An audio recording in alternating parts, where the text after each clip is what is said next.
Hey there, and welcome back to the Deep Dive. This is where we take that stack of sources you send over articles, research, maybe your own notes, and we really get to the heart of a big topic for you. Think of it as a shortcut, helping you get well-informed, cutting through the noise. We pull out surprising facts, key insights, drawn only from your material. This time, we're diving into something, well, foundational and complex, a nuanced history of Canada. We're not just talking dates and names here. We're looking at the peoples, the encounters, the legacies that shaped this place, often challenging legacies. And the sources you've provided are fantastic for this. Really rich. They cover such a vast sweep of time. We're talking millennia before Europeans, right up through the late 20th century.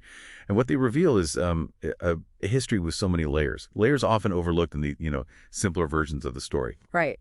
So our mission for this deep dive is exactly that. Pull out the most important nuggets, the key insights, just from your material.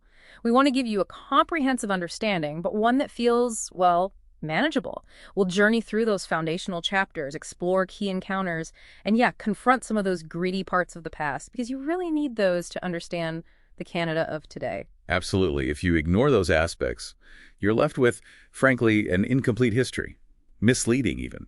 So this dive, guided by your sources, really aims for that fuller, sometimes more challenging view. Okay, let's jump in then. We're starting at the very beginning. And that means going back thousands and thousands of years, long before any Europeans were here. Exactly. The story of the place that becomes Canada, it doesn't kick off in 1497 or 1608.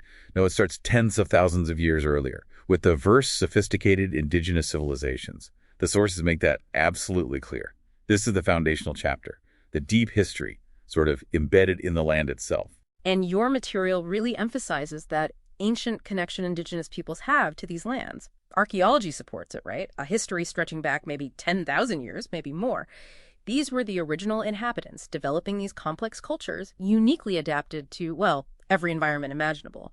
Coasts, prairies, woodlands, the Arctic. And by the period, say, 500 BCE to 1000 CE, the sources show these distinct communities were well established. They had defined territories, extensive trade networks already crisscrossing the continent.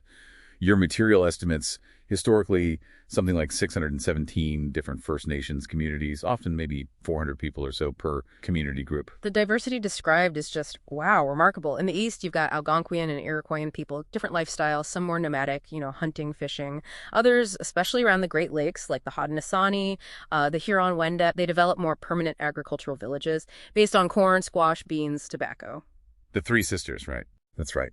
And then you head west. The sources describe the Plains Nations, Assiniboine, Blackfoot Confederacy, their lives deeply, deeply tied to the bison hunt. In further north again. Subarctic Athapascan speakers, relying heavily on caribou, moose. And the Pacific Coast groups like the Haida, the Kwakwaka'wakw, the sources paint a picture of resource abundance there. Salmon, cedar. Yeah, which supported large populations. And allowed for the development of these really complex societies, elaborate art forms, that incredible wood carving tradition. And then the Inuit in the Arctic, their ancestors arriving, around 1150 CE?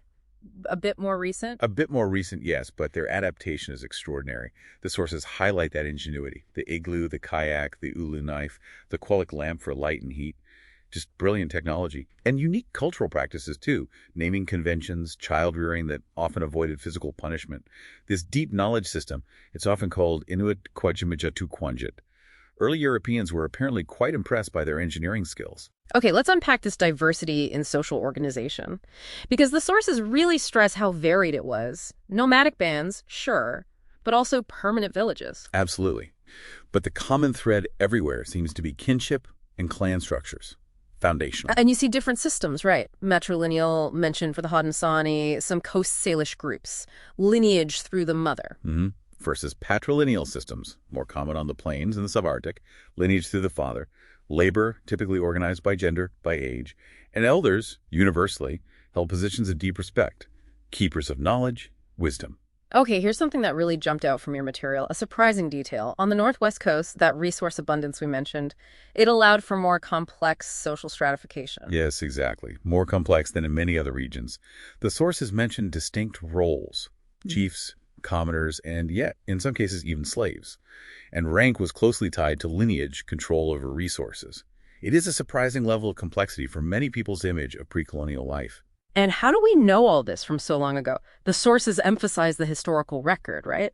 Primarily, yes, it comes from sophisticated oral traditions, stories, songs, ceremonies. But these weren't just, folklore. They were meticulously preserved systems, knowledge, law, history. The sources describe collective validation processes, designated storytellers, and what one source terms oral footnoting to ensure accuracy. It was serious business. Oral footnoting, I love that. It really captures the rigor, and the landscape itself often acted as a memory aid, right? Helping recall vast amounts of information. Precisely. And understanding this pre-colonial life accurately, well, it means engaging with these traditions. Because frankly, early European accounts are often biased, incomplete. You have to go to the source. And the very existence of these complex societies with deep histories, established territories, it fundamentally challenges that whole colonial concept of terra nullius. Right, the idea the land was empty or unowned. Which it clearly wasn't. Your sources strongly refute that. These lands were definitely not empty. Which leads us perfectly into governance and law. It's so important for you listening to grasp this.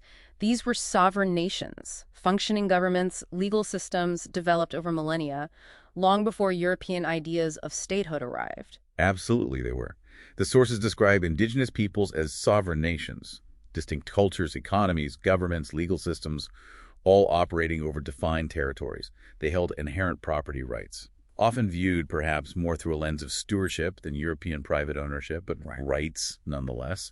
And this pre-existing sovereignty, it's all there in your material. It's the foundation for the inherent right of self-government recognized in Canadian law today. And just like the cultures, the governance structures were diverse. Hugely diverse, though a common thread seems to be consensus decision-making. Emphasis on dialogue, community cohesion. But not always. Some had more hierarchical structures. Yes, the sources note that too. Leadership selection, for instance, varied a lot. Could be hereditary, like documented for the Wet'suwet'en, Tlingit, some Dakota, Mi'kmaq. Could be matrilineal. The Haudenosaunee clan mothers are a key example, central to selecting and advising male chiefs. Or, on the plains, often merit-based, earned through courage, wisdom, generosity, confirmed by the community. And elders always played that crucial advisory role, it seems. Universally, yes. And their justice systems, according to the sources, aimed for balance, harmony, not purely punitive like European systems tended to be. How did that work in practice? Well, minor disputes might be handled by families or elders. Threats to the community might trigger collective measures. Sanctions could range from, say, public shaming or ostracism to compensation, sometimes symbolic to restore balance. For severe offenses, yeah, physical punishment or banishment could happen. Your material gives examples, like the Assiniboine rules for bison hunts, penalties for breaking them, and later the Métis laws of the hunt, explicitly codified penalties. So not lawless societies at all. Far from it. While retribution by kin groups existed, compensation was often an alternative to cycles of violence. What's fascinating here is looking at the specific examples your sources summarize. That table comparing different nations really highlights the sophistication. It does. You see the Haudenosaunee Confederacy, federal structure, Great Law of Peace, the Grand Council, those influential clan mothers. Then the Anishinaabe, often more band-based, relying heavily on consensus, elders, spiritual leaders. Or the Blackfoot Confederacy, an alliance structure, band councils, warrior societies enforcing rules. The Mi'kmaq, Grand Council, Grand Chief, blending hereditary and council elements. Huron-Wendat Confederacy with village councils. BC coastal nations with hereditary chiefs, clan systems, and the potlatch being vital for status and rights. Exactly. And Plains groups, band-based, more fluid leadership, hunt councils. Inuit, small family groups. Informal leadership based on skill. The Isimatak, using things like song duels for conflict resolution. The sheer variety is incredible. It is. And the key takeaway, powerfully underlined in your material, is that these were diverse, fully functioning systems. The idea that Europeans arrived in an ungoverned land is just, well, inaccurate based on these details, essential for getting the history right. Absolutely. And this brings us to relations between these nations. Trade, diplomacy, warfare. It wasn't static. It was dynamic, complex. Incredibly dynamic. The sources describe these vast trade networks crisscrossing the continent. Sophisticated systems, moving goods thousands of kilometers, some active way back 500 BCE. And they weren't just economic. They fostered social ties, new family connections through marriage, political alliances. Control over resources or routes often meant political power. And the traded goods mentioned in your sources are really interesting. Flint, chert from specific quarries. Native copper from the Great Lakes, Yukon. Obsidian from Wyoming, BC, traded right across the plains. Marine shells from the coasts used for wampum, traveling far inland. Agricultural surplus the Three Sisters, tobacco from the eastern woodlands, bison products like pemmican from the plains, Ulichin grease along those grease trails in the Pacific Northwest. How did it all move? Methods like down-the-line exchange or direct exchange, and crucially, waterways. Extensive canoe routes were key. Major trade centers existed too, like Wequidong or Mandan villages. And diplomacy. Treaty making wasn't a European invention here. Not at all. Long-standing traditions. Treaty making between indigenous nations predated Europeans, recorded orally or using wampum belts, birch bark scrolls sometimes. These agreements managed shared resources, established peace, settled disputes, defined coexistence. They acknowledged land rights, considered future generations. Confederacies like the Haudenosaunee were diplomatic achievements themselves, right? Mutual defense, dispute resolution. Yes, and that dish with two spoons, wampum material, mentions a powerful symbol of sharing territory, mutual responsibility. Now we have to touch on the gritty part, as you say, warfare. Yeah, the sources are clear. Warfare was a persistent reality, even central to the way of life for some nations. Reasons varied. Resources, territory, captives, revenge, prestige, intensity varied too. But it was a factor. Confederacies like the Haudenosaunee were partly a response to devastating internal wars, fratricidal wars. This reality of conflict, alongside diplomacy and trade, shaped the complex political landscape Europeans walked into. Crucial for a nuanced understanding. It wasn't all peace pipes. Okay, final point for this first section. That deep connection to the land, spiritual and material. Your sources call it the bedrock. It truly is. A profound reciprocal belonging developed over millennia. For many nations, the land isn't just resources. It's sacred, a living entity, a gift from the Creator. Humans are stewards, not owners. Responsibility to care for it. This was embedded in their laws, their spirituality. Respect, balance, sustainability. That terra nullius concept. Fundamentally alien your material points. And materially, the land provided everything. Survival depended on adapting to local ecosystems, seasonal cycles. Exactly. Inuit relying on caribou and seal. Coast nations, salmon and cedar supporting large populations. Plains peoples using almost every part of the bison. Generally sustainable practices. Generally, yes. Though the sources note later intensification of the fur trade could strain resources. But this deep connection fostered extraordinary indigenous knowledge systems.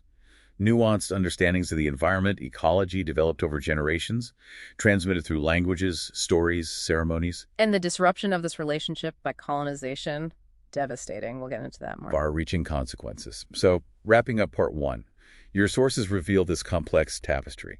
Diverse, dynamic civilizations, sophisticated governance, extensive networks, deep land connection, established nations with rights, territories, sovereignties, all challenged by European arrival. This is the essential, often understated foundation. Okay, essential foundation laid.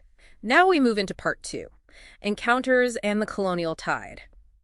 Roughly, say, 1000 CE through 1763. This is that transformative, often tumultuous era. Fleeting contact turns into sustained interaction, alliances, imposition of power, groundwork for complex relationships. And definitely not a simple, peaceful first contact story. Your sources make that clear. Far from it. Earliest documented Europeans, the Norse, around 1000 CE. Right. That small settlement at Lanso Meadows, your sources mention it, maybe 65 people. Hunting, fishing, initial trade with indigenous inhabitants, the Skraelings, likely Dorset or Beasac. But trade broke down. Yeah, conflict erupted. Sources suggest the Norse likely refused to trade weapons. Indigenous warriors proved formidable. Bows, clubs, canoes. The Norse abandoned the settlement after only about 2 years. That's a significant, though often overlooked, example right there. Early indigenous agency, successful resistance. The Norse continued timber runs to Labrador for a while, but stopped by the mid-14th century. Inuit expansion in Greenland made their bases there untenable. Okay, then the later wave. Late 15th, 16th centuries, English, French, Portuguese explorers. Looking for Asia, right? Yeah. Reaching the Atlantic coast. Exactly. Cartier, 1534, in the St. Lawrence. Encounters the Micmac, traded iron for furs, and the Stadaconans. And this is where some of that gritty reality starts early. Cartier's actions. Yes, the kidnappings. Taking Chief Donnacona's sons, then Donnacona himself, who died in France, Understandably, this fostered deep mistrust, hostility, especially among the Stadaconans. So French settlement attempts in the 1540s failed partly because of that. Significantly because of that, according to your sources. Climate, scurvy, yes, but also Stadaconan hostility. 35 French were killed. Early encounters. Misunderstanding, violence, European assertions of dominance. Frobisher had skirmishes with Inuit too. Alongside the explorers, you had fishers, Basque, British, French. Right. On the Grand Banks from the mid-16th century, their seasonal camps led to more sustained trade. European goods, copper pots, iron knives, beads for beaver pelts. This burgeoning fur trade created that crucial economic entanglement, very important for New France later. And then, the absolutely devastating impact, highlighted again and again in your sources. Disease. Catastrophic. Indigenous populations had zero immunity to European diseases. Smallpox, measles, influenza. They just swept through communities. Population decline is estimated at, 80–95% in some areas? Unimaginable losses. And losing elders meant immense cultural loss, knowledge, languages, histories gone.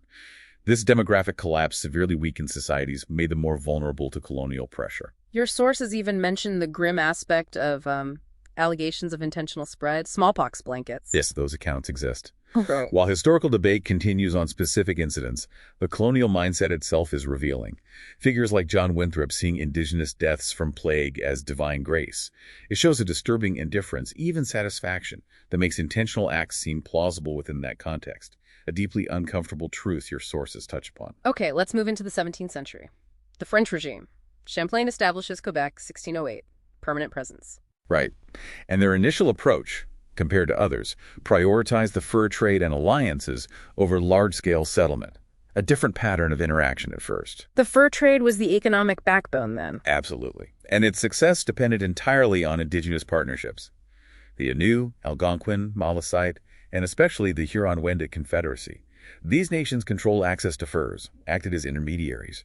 Indigenous peoples, in turn, sought European goods, metal tools, textiles, crucially, firearms. Which changed everything. Profoundly altered economies and warfare. A notable feature your material describes is that cultural intermingling. Coureur de bois voyageur. Yes, living among indigenous communities, learning languages, adopting customs, forming unions with indigenous women, integrating into kinship networks was vital for trust, for trade. And the children of these unions, the Métis people, a new distinct nation, bridging worlds. Exactly. French officials, traders, they used diplomacy, gift-giving, a degree of respect because they recognized their dependence. Missionary work was also key for the French. Catholic orders, Jesuits. A major component. Aiming to convert and assimilate, they learned languages, lived in communities, sometimes acted as intermediaries, but they were also agents of cultural change, assimilation. Some indigenous people converted, blending beliefs perhaps, others resisted. The assimilation goal was there, even if not always through forced conversions like the Spanish sometimes employed. And the fur trade got tangled up in existing indigenous rivalries. Often exacerbating them. Champlain allied with the Algonquin and Huron against the Haudenosaunee. He participated in raids, introduced firearms into those conflicts. The Haudenosaunee shut out a French trade, allied with the Dutch, then the English. This fueled the brutal beaver wars in the mid to late 17th century. With devastating consequences. Catastrophic impact. The Huron-Wendat Confederacy was nearly dispersed by the mid-1600s. Your sources also highlight other gritty aspects. Demand for indigenous slaves increased slave raiding among nations. European chattel slavery concepts intensified the practice, often overlooked. Plus the spread of alcohol, continued disease introduction. And land appropriation started early, too. Trading posts, forts, missions. Occupying indigenous lands, yes. And land grants to religious orders, like the Sulpicians near Montreal on Mohawk land, often without consent or violating understandings. The Sulpicians were accused of keeping ownership meant for the Mohawk, selling land as settlers, laying foundations for later, widespread dispossession. Crucially, though, indigenous responses were not passive. Active agents, diverse, strategic. Absolutely. Protecting lands, resources, sovereignty, ways of life, ranging from coexistence to resistance. They tried to incorporate Europeans into existing networks, trade for goods, military advantage. Yes, alliances were strategic. The Haudenosaunee Covenant chain with the British trade, military support, influence. The Mick-McCullough seat peace and friendship treaties with the British negotiated from strength initially, focusing on peace, trade, diplomatic maneuvering. And when diplomacy failed, resistance. Early examples. Skraelings versus Norse successful. Stadaconan hostility versus Cartier helped cause settlement failure. The Beaver Wars were partly Haudenosaunee resistance to French dominance. They actively defended their interests. But the disease impact complicated everything. Profoundly. Epidemics decimated populations, disrupted structures. The St. Lawrence Iroquoians vanished by the early 1600s, likely warfare plus disease. Some historians suggest Haudenosaunee mourning wars intensified taking captives to replace disease losses, and firearms changed warfare scale, lethality. So wrapping up part 2. It's this complex interplay. Indigenous agency versus colonial pressures. Navigating reality via trade, diplomacy, alliances, resistance. Contending with massive disruption, disease, technology, economy. Their actions shaped early history. Resilience, adaptability, contradicts that myth of simple contact or passive victims. Dynamic, multifaceted responses. Okay, on to part 3.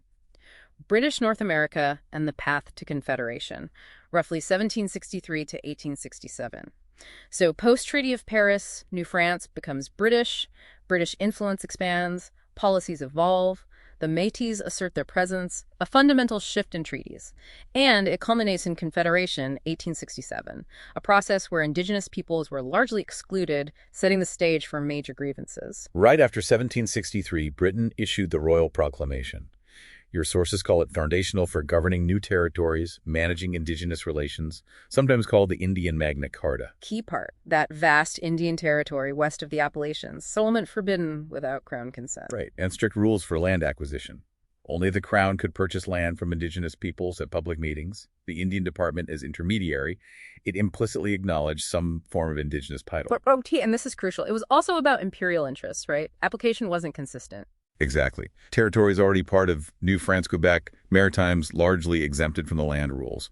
And while recognizing title, it firmly asserted Crown sovereignty over all lands. The Crown controlled how land could be acquired. So Indigenous rights framed within Crown control, not full sovereignty. And this framework was often ignored later. Often disregarded, yes. The sale of Rupert's Land by the HBC to Canada in 1870, without consent of the nations living there, is a prime example your sources point to. Contradicted the proclamation's spirit. Still, its legacy is critical. Legal touchstone for Aboriginal title. Critical legal and political touchstone, yes. Basis for title and law today. Flawed, contested framework for treaties. Debate, litigation continues. It shows that tension. Crown managing territory versus facilitating settlement. And that tension shaped the next big shift your sources describe. Treaty-making transforms, from peace and friendship to land cessions. A very significant, consequential change. Earlier treaties, like those Micmac-Mullaseet peace and friendship ones, often negotiated when power was more balanced. Focus on peace, trade, alliances, Indigenous understanding. Sacred, nation-to-nation, mutual respect, no large-scale extinguishment of title. But the dynamic changed. Settlement pressure increased. Dramatically, especially after the American Revolution. Around 30,000 loyalists needed land. At the same time, Indigenous allies like the Six Nations also needed new lands after being dispossessed. This dual pressure led Britain to negotiate land surrender treaties, particularly in Upper Canada, Ontario, with Anishinaabe groups. The aim for appointed by how long a peacefully open lands for agriculture before settlement arrived. And the Indian Department's role shifted too. Yes, initially managing alliances. After the War of 1812, influenced by ideas of European superiority, policy shifted towards civilization, encouraged sedentary farming Christianity, land surrender treaties became instrumental, confined Indigenous peoples to smaller reserves where assimilation efforts could be concentrated. More formalized land cessions followed. Robinson treaties, Douglas treaties. Yes. The Robinson Treaties of 1850, Lakes Huron-Superior, response to mining interests. Anishinaabe ceded vast territories for reserves, payments, and hunting fishing rights on unused Crown lands. This model seed tracts for reserves benefits became the template for the numbered treaties after Confederation.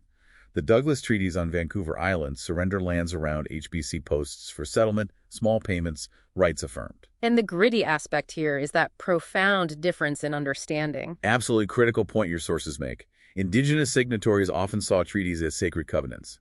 Sharing land, ongoing relationship, mutual obligations, permanent surrender of title, often an alien concept. While the Crown saw them as legal transactions, real estate deals. Essentially, yes. Legal instruments for clear title. This misunderstanding, compounded by language barriers, jargon, sometimes deception or pressure, it led to long-standing grievances. Early agreements could be vague, confusing. This treaty pattern, unequal power, divergent interpretation became the primary mechanism of dispossession. foundation for land claims, conflicts today. Okay, let's talk about the rise of the Métis Nation, a distinct emergence, 18th and 19th centuries, mainly in the Northwest. Born from unions, European fur traders, French, Canadian, Scottish, and First Nations women, Cree and Anishinaabe mostly, developed a unique culture, distinct consciousness, the Michif language, sophisticated self-government systems. They saw themselves as La Nouvelle Nation, Otepemisiak, the people who own themselves, a distinct indigenous people. And inextricably linked to the fur trade. Origin, livelihood, everything. Indispensable role. Guides, interpreters, voyageurs, provisioners, especially pemmican. Communities flourished along trade routes. Red River settlement, the largest, most politically significant. And a hallmark was their political and legal traditions. Laws of the hunt. Exactly. The bison hunt was essential, communal. They organized democratically elected buffalo councils to govern these large-scale hunts. Formulated, enforced strict rules, order, safety, equitable distribution. Sources mention rules codified by 1840 with penalties like cutting saddles, even flogging for repeat offenses. Seen as early steps to formal Métis self-government, earliest organized government in the West. That's how many view it, yes. And Métis nationalism crystallized in Red River late 1790s. They resisted attempts by colonial authorities or the HBC to control their territory, economy. Resistance to the Selkirk colony, Battle of Seven Oaks. Culminated in the Battle of Seven Oaks, 1816. Métis defeat the governor and his men. Métis oral tradition sees it as affirming sovereignty.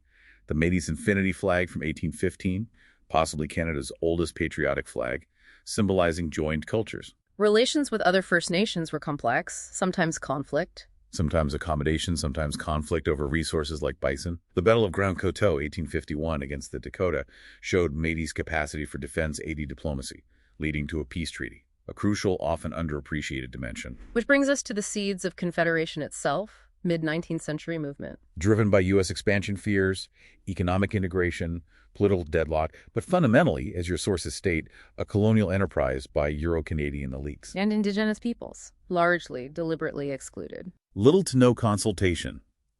The prevailing colonial mindset your sources highlight. Indigenous peoples as obstacles, needing civilization, a problem to be solved. Their political structures, rights, ignored. The paradox being, Indigenous lands and resources were central to the Dominions' ambitions. That sea-to-sea vision needed the vast Northwest, yet they were excluded from creating the state. Section 9124 of the BNA Act gave the feds authority over Indians and lands reserved for the Indians, solidified a paternalistic relationship. Yes, treated Indigenous peoples as wards, not self-determining partners. And the BNA Act didn't even mention Inuit or Métis initially.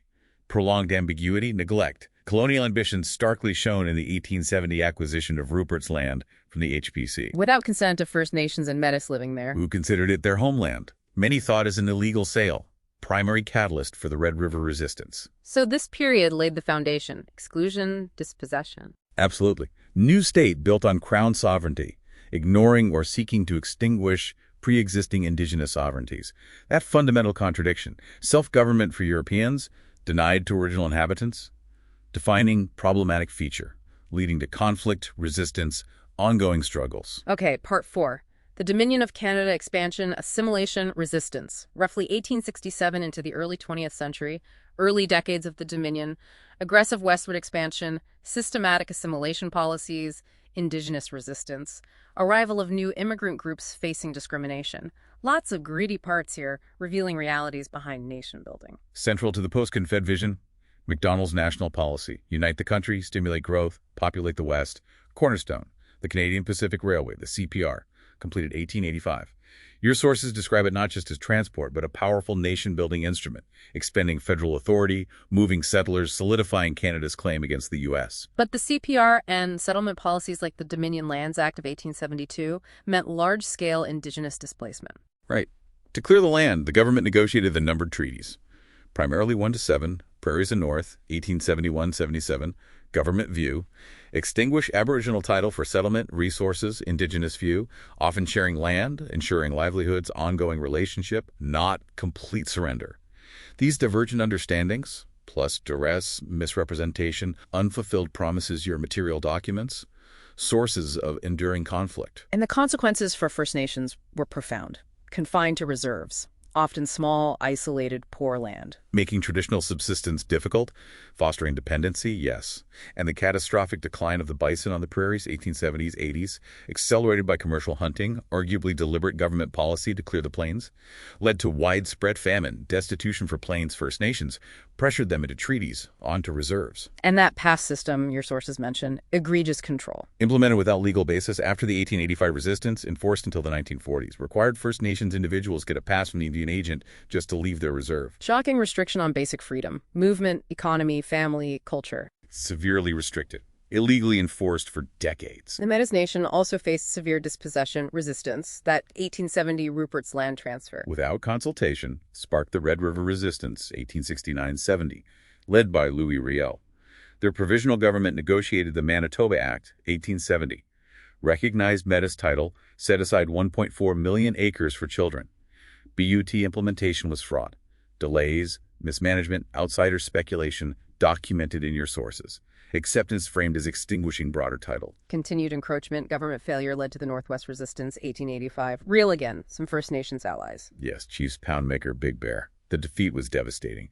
Real tried, executed for treason, deeply divisive, symbolic, that is widely stigmatized as rebels, many hid their identity. And the government script system for Métis land claims. Certificates for land or money. Systematically undermined by fraud, complexities, speculators. Your material shows this clearly. Result: vast majority dispossessed. Landlessness, poverty, dispersal. Many forced into existence as road allowance people, squatting on crown land along roadsides in dire poverty. A devastating outcome. Indigenous resistance wasn't just on the prairies. BC, too. Few treaties there beyond the early ones. Right. First Nations protested encroachment, miners, settlers, railway.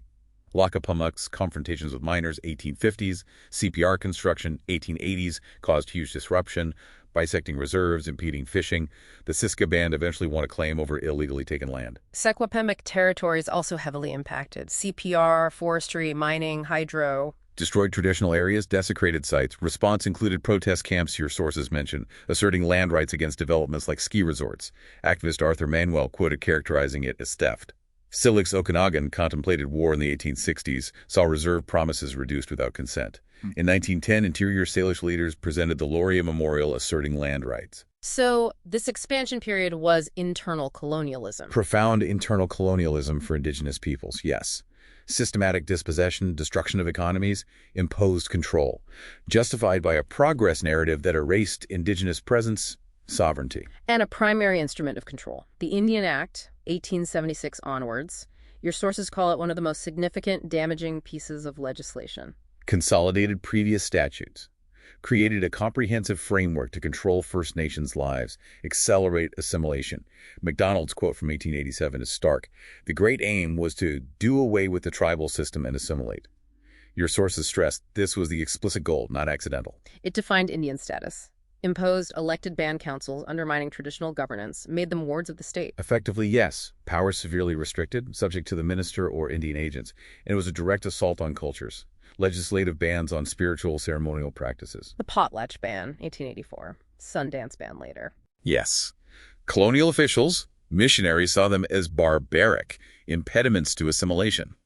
But they reinforced Indigenous social structures, governance, spirituality. Impact was devastating. Practices forced underground, disrupted cultural transmission. Sacred items confiscated, ended up in museums.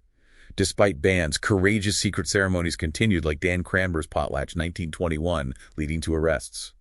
Judge Alfred Scow quoted, "The ban prevented the passing down of our oral history, interruption of the respected forms of government." And it curtailed legal rights, Section 141. 1927 revision, yes. Prohibited First Nations using band funds to hire lawyers for land claims against the government. Barred access to the legal system.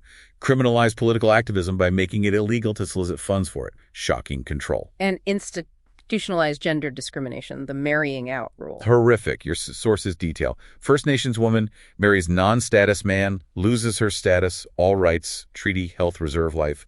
Non-Indigenous woman marries status man, gains status. Stripped women's identity, aimed to reduce status Indians over time, lessen government obligations.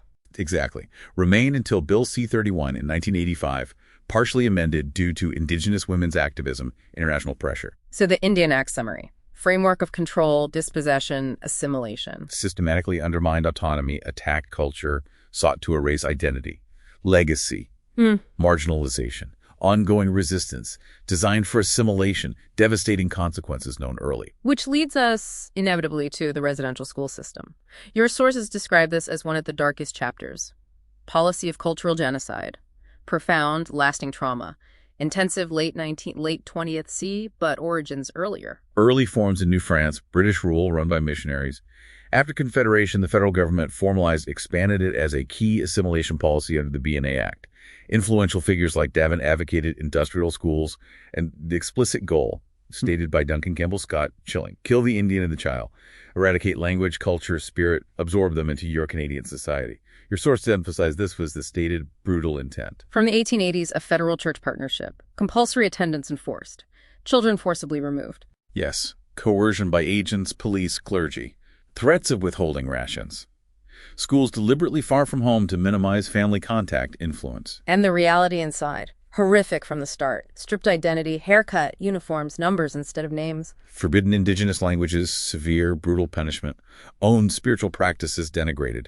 Mandatory Christianity. Conditions deplorable, underfunding, disease. Chronic underfunding led to dilapidated buildings, poor sanitation, inadequate food, heating, overcrowding spread TB, influenza, medical care absent or inadequate, shockingly high mortality rates. Dr. Peter Bryce, Chief Medical Officer, early 20th C, documented it. Reports from 1907. 25% mortality in some schools, 75% discharge, died soon after. Your sources show his warnings were ignored, he was pushed out. And abuse was endemic, emotional, psychological, physical, sexual. Widespread, sadly, yes. Yeah. Harsh, sadistic discipline, common curriculum. Rudimentary academics plus expensive manual labor, often unpaid child labor, disguised as vocational training to maintain schools. So the early pattern was set. Deliberate cultural destruction, neglect, abuse. Continued for generations. Yeah. Indelible scar. Not an unfortunate byproduct. Your sources make it clear the system was designed for assimilation via coercive, harmful means. Devastating consequences known to officials very early, yet it persisted. Okay. Shifting slightly but related to nation building. Discriminatory immigration policies. While encouraging Europeans, policies towards others were explicitly discriminatory. Designed to limit or exclude undesirables based on race, origin, targeted Chinese, South Asian immigrants especially, reveals the racialized nature of nation building. The Chinese head tax, after the CPR was built by Chinese labor, imposed 1885, started at $50, rose to $100, then a prohibitive $500 by 1903. Direct, racially targeted deterrent, your sources highlight, plus disenfranchisement, marginalization, lasted until 1923. Replaced by the Chinese Immigration Act, the Exclusion Act. Effectively barred almost all Chinese immigration. Few exceptions. July 1st became Humiliation Day for the Chinese Canadian community. Legislated racism until 1947. Huge impact on families, communities. And another significant gritty episode. The Komagata Maru, 1914. Ship bringing prospective immigrants from Punjab, India. Mostly Sikhs. British subjects believed they had the right to enter Canada, part of the empire, but met with Canada's continuous journey regulation. Which effectively barred immigration from India. Yes, since no direct lines existed. Effect was racial, though not explicitly stated that way. Arrived Vancouver, May 1914. Met with intense hostility, refusal to disembark. Anti-Asian backlash, your sources mention. 2 months confined on board. Dwindling supplies. Yes. Local South Asian community rally. Legal challenges failed for most. Only 20 with prior residency landed. Canadian government used a warship, HMCS Rainbow, to force them out. Passengers resisted, then escorted out. Resisted with coal, bricks. Escorted out July 1914. Locals picnic, hurled insults, your sources describe. And the ordeal continued back in India. Forced back to Budge, near Calcutta. Met by British Indian police military, viewed as agitators. Confrontation, Meisel, 20 passengers killed. Many injured, imprisoned. Powerful symbol of Canada's discriminatory policies. Prejudice within the empire. Fueled anti-colonial sentiment. These episodes show nation building involves settlement, assimilation, deliberate construction of racial hierarchy. Shaping the country according to dominant Euro-Canadian preferences, yes. Finally, for this part, Canada and Empire. The Boer War, 1899-1902. First official dispatch of troops overseas. Contentious. Very. Significant moment. Exposed deep fault lines in Canada. War in South Africa. Fierce debate here. English Canadians. Strong loyalty. Supported sending troops. French Canadians. Skeptical, hostile to imperialism, distant war. Wary after the conquest. PM Laurier's compromise. Volunteer force. Authorized volunteers. Over 7,000 served. 270 died. Sources note the war saw brutal tactics. British scorched earth. concentration camps for Boer civilians, horrific conditions, international condemnation. Anglo-Canadian view, coming-of-age loyalty, Yeah. French-Canadian view, division. Exposed divisions, foreshadowed WWI conscription crises, complex episode, imperial ties, internal tensions, greedy realities of colonial warfare. All right, Part V, A Nation in Transition, early 20th century to 1945, profound transformation, trial, 2 world wars, the Depression, social-political debate, shaped identity, empire relationship, experiences of diverse peoples. Starting with WWI, 1914-18, Canada heavily involved as part of empire, complex responses, and significant Indigenous enlistment again. Over 4,000 First Nations, unknown Métis Inuit. Contributions remarkable, often followed by injustice. Some communities, 1 in 3 men enlisted, motivations varied, jobs, adventure, warrior traditions, treaty loyalty, patriotism. Initially turned away due to prejudice, then actively recruited. Yes, as casualties rose, restrictions relaxed.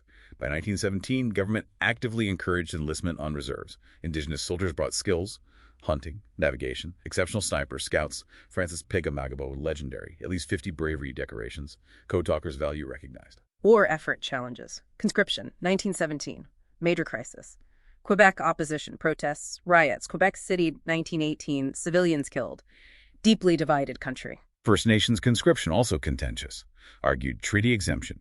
Lacked citizenship rights. Sustained objections. Ordering Council, Jan 1918, exempted status Indians from combat, though many still volunteered. Home front. Donations. Land use. But absence of men created hardship. And the gritty part, post-war. Despite sacrifices, continued discrimination, denied rights benefits of non-Indigenous vets, denied land grants, reserve lands sometimes expropriated, second-class treatment fueled injustice, political organizing. Interwar years. Turmoil, unrest, evolution. Roaring 20s, Great Depression, 1930s. Depression crippled the country. Unemployment soared. Commodity prices plummeted. Devastating prairies plus drought. Immigration ceased. Many deported. Exposed economic vulnerabilities. Inadequate safety nets. Fueled labor unrest. Canadian labor revolt. Winnipeg General Strike, 1919. Light and strike activity. Radical unionism. Winnipeg General Strike iconic. 6 weeks. 25K plus workers. Demands. Wages. Bargaining rights. Fierce opposition, portrayed as Bolshevik plot. Breeding realities. Marginalization of non-British immigrant workers, scapegoated. Feds amended Immigration Act to deport foreign-born strikers. Women, crucial roles. Ended violently. Bloody Saturday. RCMP specials charged crowd, street fighting, arrests, injuries, 2 deaths. Depression plight. Unemployed single men. Federal relief camps. Dismal conditions. Frustration. Onto Ottawa Trek, 1935. Thousands on freight trains from BC demanding work wages. Stopped in Regina. Acrimonious meeting with PM Bennett. Remaining trekkers met with force. Regina riot, July 1st, 1935. Yep. Police dispersed. Meeting rests. Street fighting, arrests, injuries, deaths. Ended trek. Highlighted desperation. Heavy-handed response. Indigenous peoples in wage labor, too, faced exclusion from unions. Participated, especially BC fishing longing. Faced exclusion. Métis active in struggles. Strikes. Forming union locals. Instances of solidarity noted in sources. Amidst turmoil, constitutional evolution. Statute of Westminster, 1931. Significant step to autonomy. Culmination of Dominion efforts. Formally recognized legislative independence from Britain. British Parliament couldn't make laws for Canada, except by request. Crucial step to sovereignty. WWII, 1939-45. Heavy involvement again. Mobilized economy population. Highlighted contributions and most controversial home front policies. Indigenous peoples enlisted significantly again. Over 3,000 First Nations, unknown Métis Inuit, all branches, unique contribution, Cree code talkers like Charles Tompkins, bravery awards, homefront contributions. But post-war discrimination denied benefits land grants again. Conscription resurfaced WWII. King avoided it initially. 1942 plebiscite showed division, Quebec versus English Canada. Authorized conscripts overseas, 1944. Protests, less unrest than WWI. Exemptions, conscientious objectors, Theo Autumns. Mostly Mennonites, Quakers, Hutterites, alternative service program, non-combat work. Gritty reality, poor pay, tough conditions, public condemnation, unpatriotic, some church arsons. Upheld pacifist stance. Most egregious violation. Internment of Japanese Canadians, post-Pearl Harbor. Fueled by existing anti-Asian racism. Canadian government ordered forced relocation incarceration. Over 22,000 Japanese Canadians from BC Coast Protected Zone. Over 90% citizens by birth. Enemy aliens solely on ancestry. No evidence disloyalty. Stripped of homes, businesses, boats, farms, belongings, property confiscated. Systematically sold off by custodian of enemy property, often undervalued, without consent. Proceeds used cruelly to pay for their own internment. Your sources detailed this bureaucratic cruelty. Men separated, families confined to camps in BC interior, rudimentary conditions. Prevented return to coast until 1949. After war, government pressured 4,000 many citizens into repatriation to war-torn Japan. Devastating legacy, loss, separation, trauma. Formal apology redress only 1988. Stark example. Wartime hysteria, systemic racism, rights violation. These experiences show how national trials hit diverse groups differently, revealing deep inequalities. Okay, final stretch, part 6. Post-war Canada and the shaping of modernity, 1945 to late 20th century. Big changes. Immigration boom reshapes demographics, grappling with wartime injustice, legacy, rise of Indigenous activism, constitutional recognition, formal multiculturalism, solidifying autonomy. Post-war immigration. Surge, war brides, displaced persons economy. Initially favored Britain and Europe. Mid-century shift away from explicit racist laws. Critical turning point. Okay. Eliminating overtly discriminatory regs, 1962. Point system, 1967. Prioritized education, skills over origin race. Open doors wider.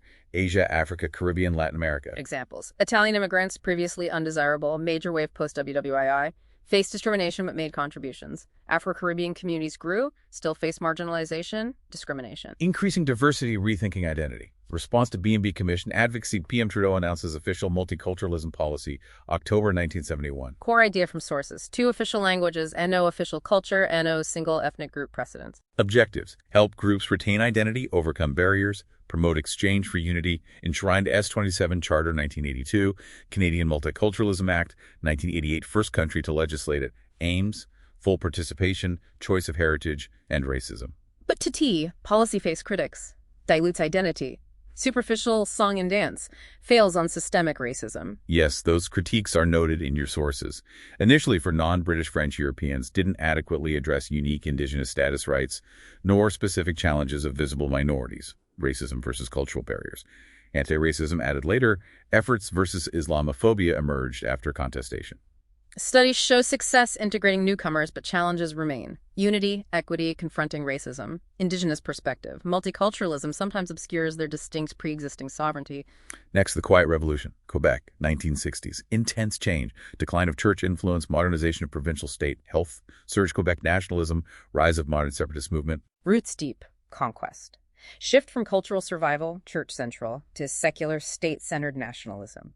Liberal Gauvin Lesage, 1960. Maître chez nous. Sweeping reforms, Hydro-Quebec symbol. Growing assertiveness, frustration, federal encroachment, desire for autonomy, fueled nationalist sovereigntist movements. Parti Québécois, PQ, founded 1968 Sovereignty Association. Federal response. B&B Commission, Official Languages Act, 1969. Not enough for some. Late 60s Percy-Loreally 70s radical groups. FLQ, violence. October Crisis, 1970. Kidnappings, Laporte murdered. Trudeau invoked War Measures Act, highly controversial, suspended civil liberties, military deployed. FLQ actions condemned, but desire for recognition strong. PQ elected 76, referendums defeated 1980, narrowly 1995. Ongoing debate over Quebec's status-defining feature. Finally, Indigenous rights movement and constitutional patriation. Post-war upsurge, Indigenous activism. Demand recognition, rights titled treaties. Gain momentum, global civil rights, awareness of injustices. Decades of assimilation failed. 60s, 70s, stronger Indigenous orgs assertively advocated self-determination. Federal 1969 white paper, Abolish Indian Act Status, met with unified opposition. Leaders like Harold Cardinal, the Unjust Society, rejected it as cultural genocide. Backlash, Governor withdrew white paper, 1971. Pivotal moment, galvanized movement. Key focus, patriation of Constitution. Trudeau process, late 70s, early 80s. Indigenous leaders mobilized, ensure rights explicitly recognized, move beyond 2 founding nations, protect existing title, treaty rights, role, and amendments. National Indigenous orgs used various strategies. Right. Protests like Constitution Express, 1980, Trains Van Ott, lobbied politicians, took campaign international London office, lobbied British MPs. Initially excluded from Fed-Prov negotiations, tentative agreement November 1981 omitted Aboriginal treaty rights. Exclusion, intense lobbying, public pressure. Efforts bore fruit. Constitution Act, 1982 enacted, included Section 35. Landmark S35. 1. Existing Aboriginal and treaty rights recognized and affirmed. 2. Aboriginal peoples includes Indian, Inuit, and Métis peoples. Huge victory. Constitutional foundation for protecting unique rights. Scope litigated sense.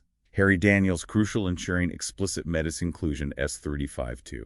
1982 Act mandated First Ministers' conferences on Aboriginal matters.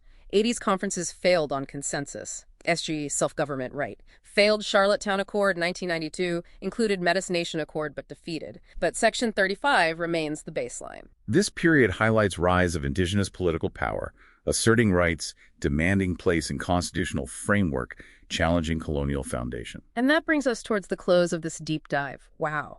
We've journeyed from ancient Indigenous nations through European arrival, colonial policies, nation building, the post-war era. And what the sources make crystal clear is, this is not simple. It's layers. Interaction, adaptation, dispossession, resistance, change. Those gritty parts we talked about. Diseases, kidnappings, ceremony bans, residential schools, discriminatory immigration, internment, labor unrest responses. They're not footnotes. Your sources show they are absolutely central to understanding Canada today. And that's how you connect these threads to the present for yourself, right? The legacy of the Indian Act, residential schools, trauma, treaty understandings, land dispossession, Indigenous activism they shape, headlines, court cases, reconciliation efforts now. Debates on immigration, multiculturalism reflect that evolving identity, the challenges of equity. We really hope this deep dive gave you that shortcut, pulling those key insights directly from the material you provided. Hopefully some aha moments, some valuable perspectives in there for you. Absolutely. And maybe to leave you with a final thought, something to mull over based on this journey through the sources. How does that history of deliberate exclusion and the denial of pre-existing Indigenous sovereignties continue to influence relationships and structures in Canada today? And building on that, what does a true nation-to-nation relationship really mean in practice, given this complex, often painful past we've just unpacked from your materials? It's a question that, warrants continued thought for all of us. Definitely. Thanks for joining us on this deep dive. Keep exploring, keep asking questions about this history. It's vital.